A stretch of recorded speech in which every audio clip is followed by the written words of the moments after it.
Hailing frequencies open, and welcome to Star Trek Discoverage, the live podcast that boldly goes into excruciating detail about this week's episode of Star Trek Lower Decks. I'm your host, Aaron Coker, aka Caliban, and yeah, slop jazz and scuzz blues, good for some, but I go in for the real heavy stuff, like Oozhin, or B-Plop, or klezmer.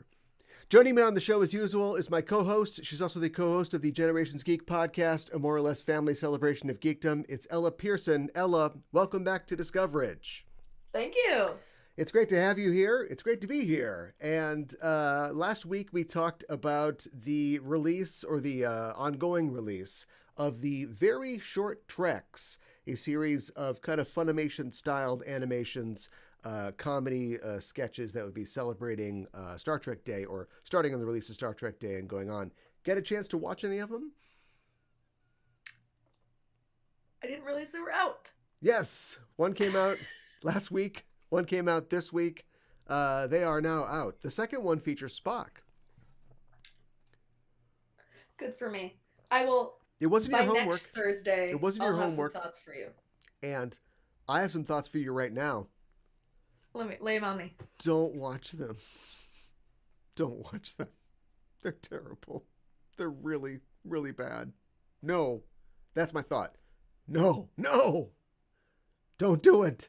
I watched it. I watched the first one. Made myself watch the second one.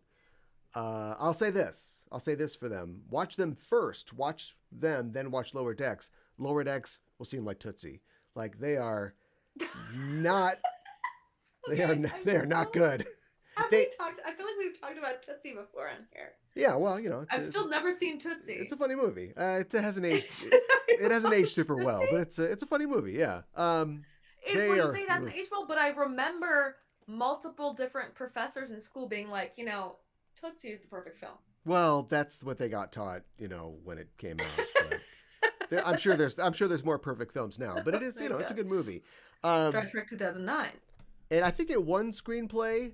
The Oscar, I'm not sure. I know it was nominated. And they teach it for screenplaying, but like a lot of it, like almost all of Bill Murray's dialogue, which is the funniest parts, was improvised. So how's that screenplay? I don't know. Doesn't matter. That's the vibe I got from Caddyshack. I was like, this is just Bill Murray. Oh yeah, his parts for sure. The Chevy Chase's parts too. Yeah, these feel improv as well, and I think that we've talked about how the short tracks.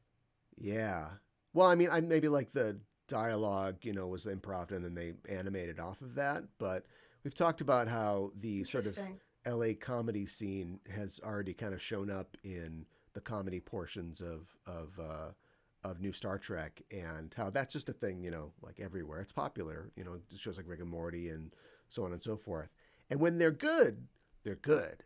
When they're bad, it does not work at all. So I don't know. It's only 4 minutes a piece. Maybe watch it. Tell me what you think. But don't blame watch them. I'm dog sitting next week in Illinois, so okay. Well, there you go. You have plenty of time to watch them over and over and over again. There'll be nothing. Well, anyway, go to the Casey's. So that's true. Yeah. So let's move on from that to another fascinating decision. Do you know about the collab that's going on between Star Trek and Kid Cudi?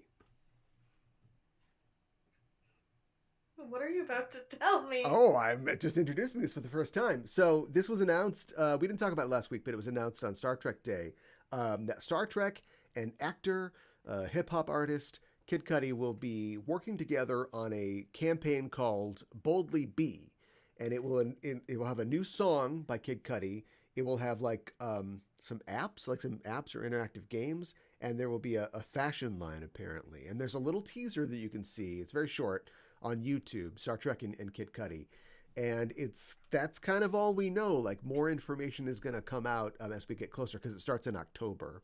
A fashion line like a sick way, or probably like yellow shirts, like Star Trek. I'm not really sure. I haven't seen any of the pieces, the items. But oh my God. About this, Cudi said, I grew up watching Star Trek with my dad, who is responsible for turning me into a fan. And the most important thing to me, Kid Cudi, is to be as authentic as possible. Star Trek's always had a hopeful future, and when he was approached about the project, he said it was the perfect marriage of all the things that he believes in: being brave, being a hero, doing what's right, fighting for freedom. I can't wait to share my love of this incredible franchise with the world. Wow, that's nice. Yeah.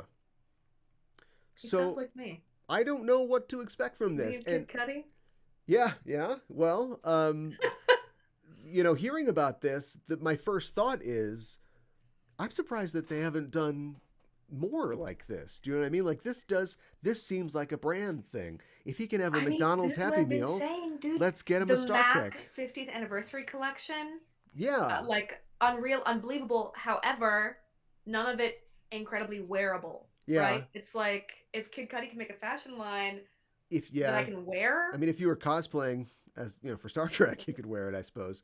They did that, like Rihanna did like a song for Star Trek Beyond, like almost 10 years ago. So I'm not sure why we're not seeing more things like this. Because, you want to talk about that fusion. It has to be, if they do more, it gets too loud too fast, I suppose. It's like if they did any more, then it's just like too much. It's like Star Wars. I could find a Star Wars anything. I was at the Goodwill today and there were like 80 Star Wars puzzles, and I was like, I don't want any of these, I've got all these. Yeah, but the thing is that like nobody questions Star Wars. Star Wars is just a thing. Star Trek, and look, I'm thinking like not a devil's advocate. I'm thinking like the devil's associate producer here.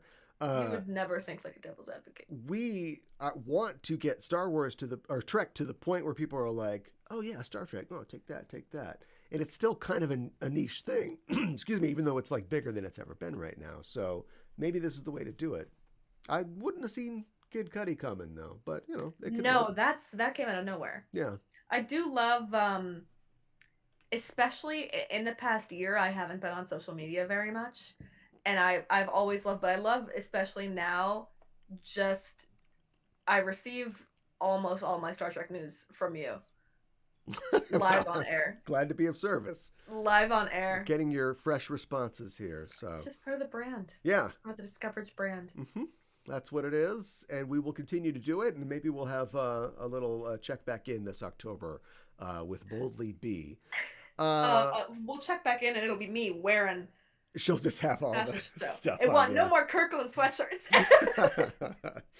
Well, we've just seen the third episode of the fourth season of Star Trek Lower Decks. It's an episode entitled In the Cradle of Vexilon, and we're here to talk all about it. But first, as always, a warning. We are setting a course for the spoiler zone listeners, so be warned. We're glad you've decided to join us, but spoilers are incoming. The official synopsis for In the Cradle of Vexilon is Boimler leads his first away mission on an alien megastructure. The episode was written by Ben Waller and directed by Brandon Williams, and it's Stardate Zilch. No Stardate for this episode. And that's just about it. Basically the regular cast here returning to voice both their regular roles and guest roles as well. I think Phil Lamar did a couple voices. He's been on the show before. But that's about it. No real trivia other than to say, what did you think about In the Cradle of Vexilon? I loved it. I liked it more than either of the first two episodes, I think. Oh, okay. Interesting. Anything specific that you can nail down as that stood out for you? I just had more fun. I was laughing. I liked the deep cut to the TOS episode. I don't know what was that episode called? The game. Oh, the DS9 episode? The Move Along Home? Oh, it was DS9. Yeah. It feels like a TNG episode, doesn't it? Yeah. It does. Like that is just so, like, that must have been an episode I saw like before I watched the entirety of the series as like an adult. Like it must have been one that my dad pulled to show me when I was like 4 or something. Yeah. Because the rhyme, it like is in the prehistoric parts of my brain. That's amazing. That's so what's wrong. That. Just trying to imagine like growing up with that as a formative memory instead of coming to it as essentially an adult and being like, I think I saw it when I was little. Yeah. Like I think I saw it when I was really little. Like because my dad used to pull when I was a kid, I had seen. I think I'd probably seen all of TOS. I'd certainly seen all of the animated series, I think. But then he would pull just like episodes here and there of especially Deep Space Nine. I feel like I watched when I was really little. Voyager I watched when I was really really little, but I don't remember it. But Yeah. my dad tells me that I loved like Neelix and Tuvok, which like Okay. obviously Good couple. Good couple. yeah. Um Ironically, not Tuvix though. You think more of what you I love. think he probably did not show me that episode when I was like 3 years old. I think he was like, we'll leave that one. Yeah. I bet that no one wants to hear a 4-year-old be like, why is she gonna kill The Tuvix? nightmare, yeah, is that you like, read oh, that as a I 4-year-old. love this new like, character. Why do they bring yeah, that this is Tuvix the back? best He thing was great. ever. What do you mean? Yeah. No What do one you mean he wants a can't come meltdown. back? I was also very unpredictable. Like I would watch Lord of the Rings no problem, and then watch The Wizard of Oz and have like nightmares as a kid. So I'm sure he was like, I don't know which way this is gonna go. Wizard of Oz is scary, and I don't know. Can kids tell like the way? Like there's some other species. Can dogs watch TV? Can kids tell if that CGI isn't real? Do you know what I mean?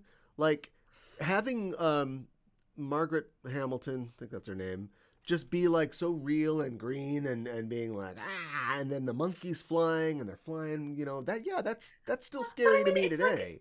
But like when you see like a transformer go If I saw a flying monkey, yeah, if you hung it down behind me, I would poop my pants right now. But like seeing like a transforming ape or something, or just the explosions, that we're used to. I wonder if kids are like, yeah, it doesn't. I get it. I don't know about CGI now. I feel like as a kid, it's like you have a certain understanding. It's like obviously I'm watching a movie; it's not real, But you also are Yes. like, I know. I'm seeing like I had a problem with. I think that maybe I confused The Wizard of Oz. I think I took in stride when I was a kid, and the Yellow Submarine freaked me out. Yellow Submarine. So it's like as a child taking the flying monkeys in stride, and then the blue meanies. I was Yes, done. Yellow Submarine. That's what I was trying. Completely Yellow Submarine is the unrelated. one that I meant. Unrelated to anything. I was thinking the other day. I was trying to think of like 60s or 70s psychedelic animated things for some reason, and like obviously like Yellow Submarine is, but I Yellow couldn't think of that. Submarine. Why is it like that? Why And are the movies like that? Why was I terrified? yeah, and the art of artists like Peter Max, who did this like this psychedelic art that I'm like uncovering these memories because I was very small, but I was around, then, and I saw that stuff, and it was just like totally normal. And then that has like, we don't do art like that, even like weird psychedelic AI stuff still looks like, computer stuff today.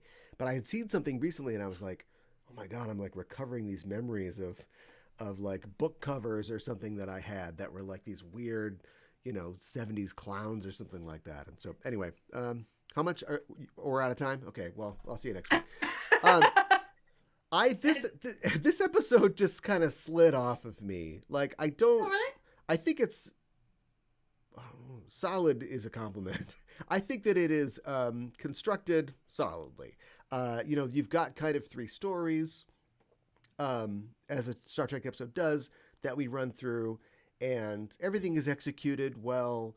There is the requisite number of references to stuff that really just slides off of me. But like I can acknowledge that they're there. I get it, but I feel like at this early point in the fourth season, the show is not ready to quite absorb and like process the changes that they've added at this point. I don't know if you ever watched Veep at all, but like when they made Veep, and slight spoilers for the direction that Veep takes, at some point it becomes available to the Veep character, Julia Louis-Dreyfus's character, that she's not going to be Veep anymore. She might be president.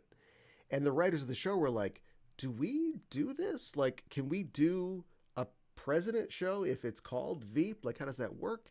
And eventually they got over that by just being like, we'll do whatever we want. It's a comedy show. And we've got Elaine from Seinfeld. We can literally do whatever we want. Was and is amazing. Oh no, and it totally I think works. Yeah, about that's Veep the end of the probably story. weekly. Weekly, I think about Veep. Yeah, yeah, me too. When he's in So the limo and he's like, 9/11, we're about to fly 2 planes into the club. I mean, who yeah, like, who writes that? yeah, Who did that? yeah. And funny thing, most of that show was written. They played around, improvised a little bit, but it was almost all written. Um, and so like they went, let's embrace not only our premise but where we're going with it. And like the show's like after 3 years, now they're lieutenant, junior grades. They're moving up. They're still lower, but now they have to face new things. And other than like the implications of Boimler's story, in which he kind of had to do a Captain Picard's girlfriend and maybe, sacrifice somebody, and then he rejected that idea and he put himself, in danger at first.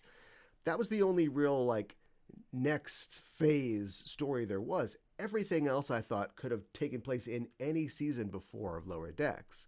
And so I didn't think it was bad. I just thought it was like, you know, I, I don't think this show has to end with them being captains, but unless it's like Veep, where again, slight spoilers, it goes far into the future and we find out what happens to everybody. Um, but I just kind of thought, oh, show, you can come on, you can do better than that. Like, give us some story that's germane specifically to being now caught totally in the bureaucracy between being a scrub and being. They did reference it. They lampshaded a little because they get the job up from the from the chip guy, and they're like, "This is kind of ensigny. Isn't this an ensign? Oh, all the ensigns are busy. I guess we have to do this job." But have them be caught in the middle, and of course they've played with this already, where Mariner gets a temporary promotion, and then suddenly she has to just do a bunch of paperwork. She's like, "I got to get fired again. This sucks." Or like Boimler finds himself thrust into daily constant peril on the Titan, and he's like, I gotta get back to my old ship. So I just want to know that the show, has a vision other than how many Star Trek jokes can we, wring out of this. And so I thought it was like the episode was fine, but it sort of underwhelmed me for those reasons. If that makes any sense. It makes little sense. I'm a little distracted by the Veep and Lower Decks comparison. Maybe that's Is a strong. stunning. Yeah. It's strong. I also think genuinely that a transformer blew down the block just now. Oh, really? From me. Oh, okay.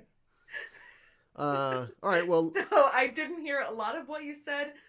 Well, I'm sorry, but you never miss anything. Genuinely, and there's still a sound. As long as you can still hear me, I will say that Lower Decks is, I think, lower key, one of the most like science in the science fiction shows on right now. They're always coming in when they're not doing like fairy tale stuff. They always come in and like have like a real deal like sci-fi element or like a science thing. And it isn't just like the Bill Nye stuff that they do on Discovery where it's like, oh, I read an article about pheromones, so we're going to use that. Like they had like a real life, I don't think they call it, I mean, it'd be a Niven ring or a Dyson ring in this. And I thought, oh, that was really cool. Like they had to deal with the realities of living on a ring structure, and they've got this AI that's running it, but if the AI goes wrong, then it's like, it's day, it's night, it's hot, it's cold, and everything starts going crazy. And I thought that was kind of cool. The scale was way off, though. I was trying to figure out how big that this ring was supposed to be because the ship is this big, but the ring's this big. But, whatever. It's a cartoon. Doesn't matter. It's a cartoon. It's fine. That feels like I was watching with my partner, and at that very end of the episode when Boimler, like, kicked it, he was like, how'd they bring him back to life? And I was like, I don't know. And he was like, what do you mean? Don't worry about it. And I was like, I don't know. What do you mean? I don't know. And he was like, but he died. And I was like, maybe. And he was like, what do you mean? He died. And I was like, I think you're reading too much into it. And he was like, what? This isn't the show for that. There are other shows that are for that. It's a cartoon. This is for fun.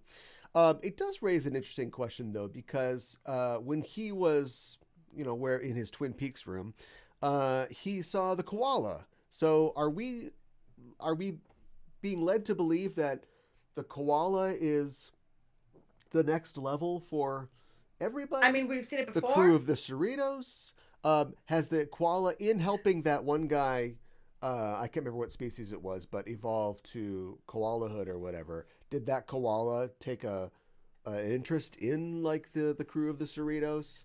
And is I he was gonna say watching like them? Is he the behind the koala zappy is ships that are going around? Like, is this all part of the main meta plot this season? like what was the bit? Wasn't the bit that, like the koala is carrying the universe on its back or something? Yeah, something like So that. there's a great koala. Yeah, I the also felt like the floor was giving me like Twin Peaks. yeah, yeah, yeah. If the koala was like, Yeah, the koala was like yeah, which they probably pitched but had to shoot down. So I think that's. I hope that's interesting, and they're not just referencing themselves now. They feel like, okay, we're going all the way up. I feel like the koalas reference themselves. The floor certainly is perhaps Twin Peaks. Yeah, I mean, I took it to mean that he died, or was like I was like maybe Bong was in a coma. Like I was like, are they gonna have a cliffhanger for us here? we just go into the next episode, and Boimler's still in his coma.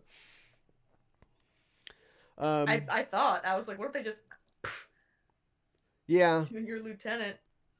There was a moment where I was like, they wouldn't. I mean, it's Jack Quaid. They're not gonna. Oh They're no, not no, gonna. no, We're not gonna start killing off lower decks characters. no. I wonder if there would ever be. So there's been a lot. There's been like this push. I'm sure that you've seen it, experienced it, from certain parts of fandom to like go back to like standalone stories, man. Why are we doing this like Mm-hmm. long form thing? And it's like, well, Lower Decks has been basically doing that, for over 3 years now. But I wonder if they'd ever do a show that really committed to that. That was like almost like a soap, where you started the mission. Well, maybe Picard has been like that here and there, but like even Discovery has tried to sort of contain its things a little more, because it opens up and it says, well, here's where we are again. Here's the problem. We solve it. How do we feel about solving the problem? Okay, we'll see you next week.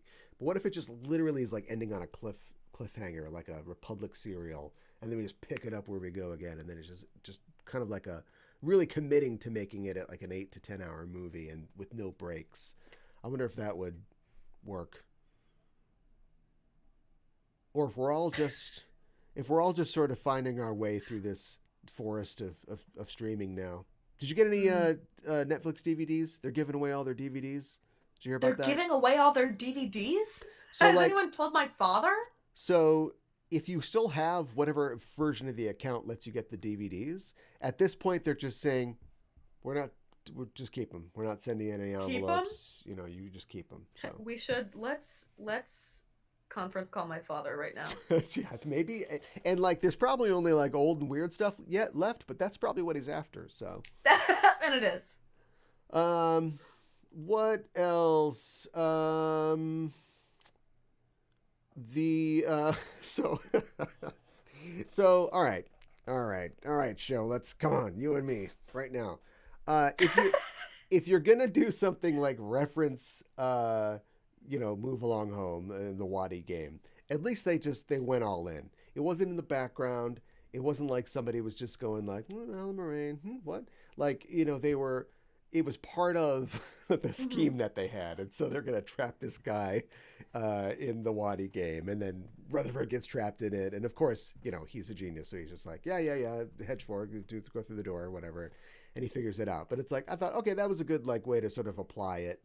But then the hats started coming in, and the guy's like, "Oh, I was assaulted by a Wadi game when I was a child." It's like, what? And then at the end, it's like, "Oh no, that didn't happen. Yeah, we got them. Haha." It's like, all right, the tables are turning the tables. It's too much. I kind of like though the idea that all of these obscure things from any episode of Star Trek like are something that is real in the Star Trek universe, and like that could like you could trip and fall into a Wadi game, and like if you're at the wrong store and you don't watch your 5-year-old for too long, suddenly they're in there Yeah, playing hopscotch. yeah. There's a version of this show or even this universe that is just like a horror show. It's kind of like how TOS is like, you put that red shirt on and you're gonna get turned into a salt crystal, or you're gonna get sent back in time somewhere, or you're gonna get eaten by a sweet smelling cloud. this is just sort of like the sort of Nerf low stakes version of that. Yeah, everybody's got something in their past where it's like, oh no, I was trapped in a holodeck with a little kid who pretended to be my son, but he was an alien weirdo, and everybody's got something like that in their journal. It'd be a tough life in Starfleet. I was serving on the Enterprise, and I fell in love with an alternate universe version of this guy named Kirk, and now I meet the real Kirk, but he's got a pregnant wife, so why is he flirting with me? Oh, journal, journal, no. Journal. Um. Okay. Well, to go back to the Veep of it all. Yeah. Now that I'm less distracted, do you think? How do you feel about their promotions now that we've seen like an episode of growth? Well, it's funny because Lieutenant Junior Grade is really like, I don't envy Lower Decks. They've got a tough row to hoe because it is kind of the, sorry to any real life Lieutenant Junior Grades, but it is kind of like the vestigial rank. There's like ensign the bottom, lieutenant, okay, I'm in charge of some people, commander, well, I'm telling you what to do, and then captain, you're in charge. So I don't think that they have found like a good way to show the frustration that they might feel, or the extra responsibility that they might feel. I don't know if that's funny or not. But I mean, like, it's early.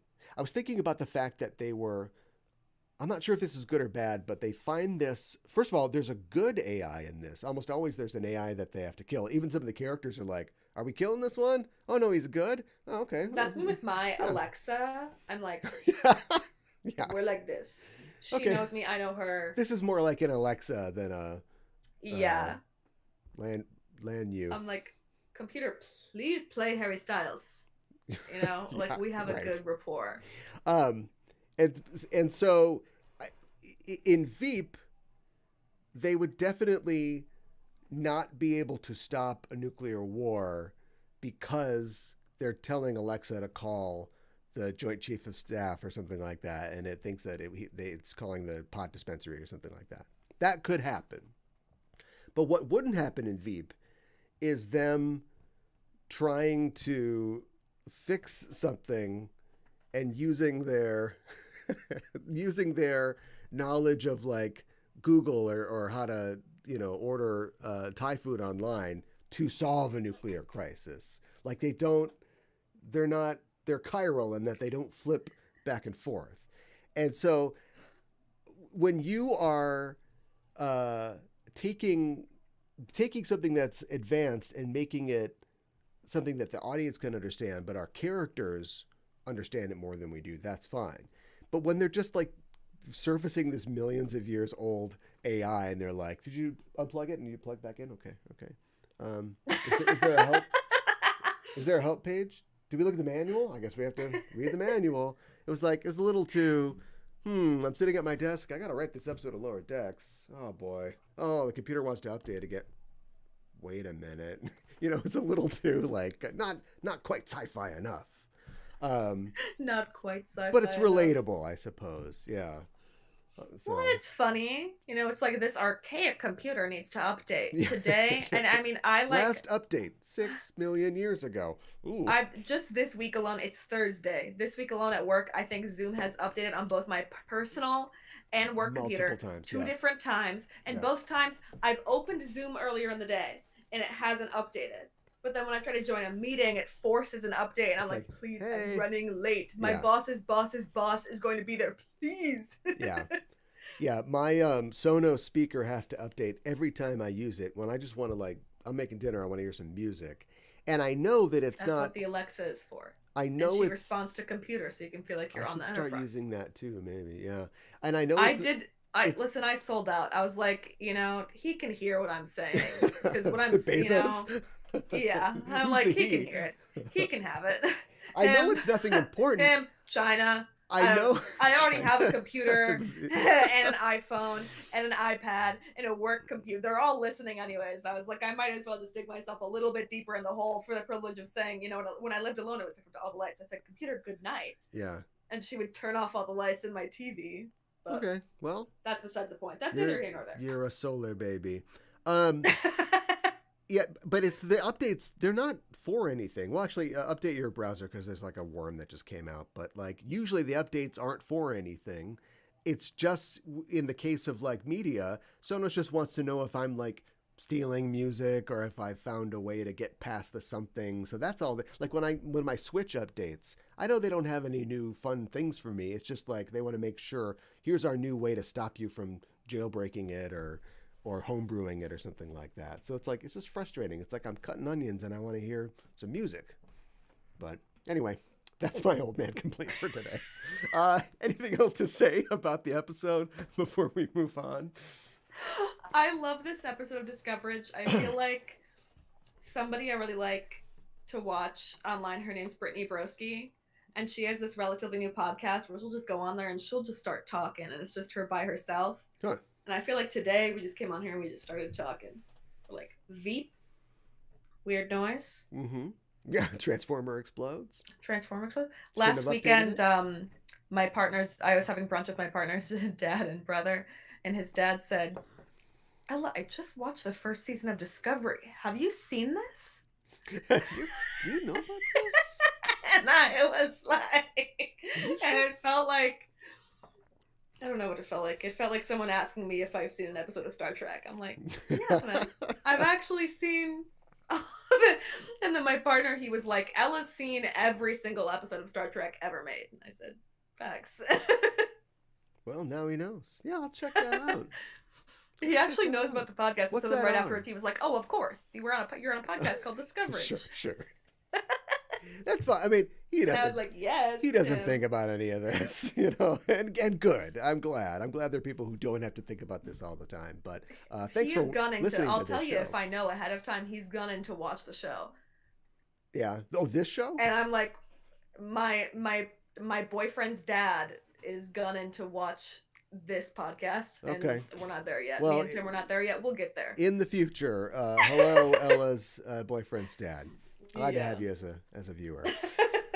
I think that's it for our show for this week. Thanks for joining us, listeners, including Ella's boyfriend's dad. If you like what you hear, you can follow us on Facebook or Twitter at EISTPOD for updates, or to get notified when new episodes of this show, Discoverage, and our podcast, Enterprising Individuals, get released. And you can tweet to us on the show by using the hashtag Discoverage, or email us at EISTPOD@gmail.com. And while you're on the internet, why not head to your listening platform of choice and give our show a rating, a subscribe, a review. It really does help out. And if you like the show, tell a friend about it, post about it on social media.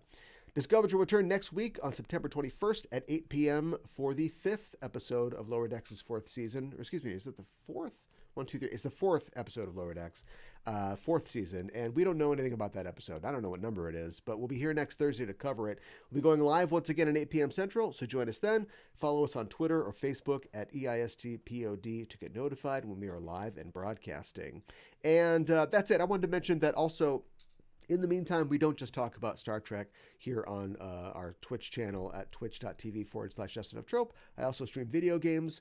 Usually I'm streaming 12 p.m. Central weekdays for the laser lunch hour, but also we appear at other times. If you hit the heart button or the bell button below you, you can get subscribed to us and get notified when we are live and broadcasting. Ella, thanks as always for joining me to talk about Lower Decks, and remind people where they can find you online. Thank you. They can find me at Gondor Gold on Twitter. And I'll be, as I said, in Illinois next week. So if there's any Trekkie spots in Chicago, drop it, I guess. Drop it in the DMs. There's got to be. There certainly must be. I can't think of any. You didn't. We'll see if I even get into Chicago. Yeah. Did you do? There, I didn't. I was trying to think. It was there last year, but there wasn't any like. Yeah, I haven't been there since last Wasn't summer. any Trek stuff I can't think of. So. Well, I was, the convention weekend. You're busy. I can tell you about some good restaurants, but no, I can't think of any Trek stuff. Anyway, if you can, let her know on Gondor Gold on Twitter. I'm at KA1IBAN on Twitter. And that is it for our show for this week. Thanks for listening. We're signing off. This is Aaron for Ella saying, live long and prosper.